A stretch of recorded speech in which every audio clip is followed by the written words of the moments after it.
The Timbers take their 4-match winning streak on the road this weekend to take on the Columbus Crew on Sunday morning in the third to last game of the regular season. The Timbers, of course, did not play midweek, but several of the teams around them in the Western Conference standings did, and the results went pretty well for Portland. Minnesota drew with LAFC 1-1 on Tuesday, so they're now back even with the Timbers on 45 points. Minnesota has the tiebreaker, total wins, so they're ahead of Portland in the standings. But the other two teams that were directly below the Timbers, Real Salt Lake and the LA Galaxy, each lost 3-0 on Wednesday night. RSL at Austin, LA at Vancouver.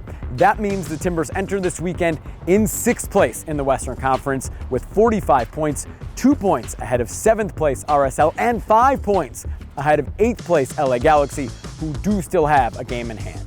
The opponent this weekend, the Columbus Crew, are in a playoff chase of their own in the Eastern Conference. They're in 7th in the East, 41 points above the playoff line, just 2 points ahead of 8th place Miami and 9th place Atlanta. The Timbers haven't played the Columbus Crew in 3.5 years, and they have a new stadium now, Lower.com Field. It'll be Portland's first trip there. The Crew feature a couple really familiar and friendly faces to Portland. Former Timbers head coach Caleb Porter is still the manager in Columbus, and former Timber Darlington Nagbe has started every match for the Crew this season in their midfield. The Crew are led in the attack by one of the most dangerous duos in Major League Soccer, midfielder Lucas Zelarayan and forward Cucho Hernandez. Zelarayan has 9 goals and 10 assists this season, while Hernandez was a mid-season signing and has scored 9 goals in just 14 games.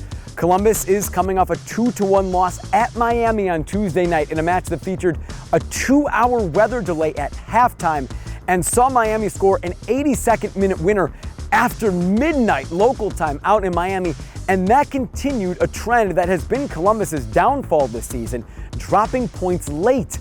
The Crew have conceded just 35 goals total this year. That's 3rd best in the league, but 40% of them, 14, have come in the final 15 minutes of matches. The Timbers will be without center back Zach McGraw because of yellow card accumulation on Sunday. And the Crew have an injury question of their own at the center back position. Their captain, Jonathan Mensah, left the Miami match with a hamstring injury before halftime. If he can't go, that would be a big loss for the Crew. Soccer and brunch, 2 of the best things Portland does best, combine on Sunday morning at 10 a.m. Pacific time start for the Timbers and the Crew. You can watch the match on national TV on ESPN, and you can listen on the radio as always in English, 750 The Game, and Espanol, La Grande, 93.5 FM.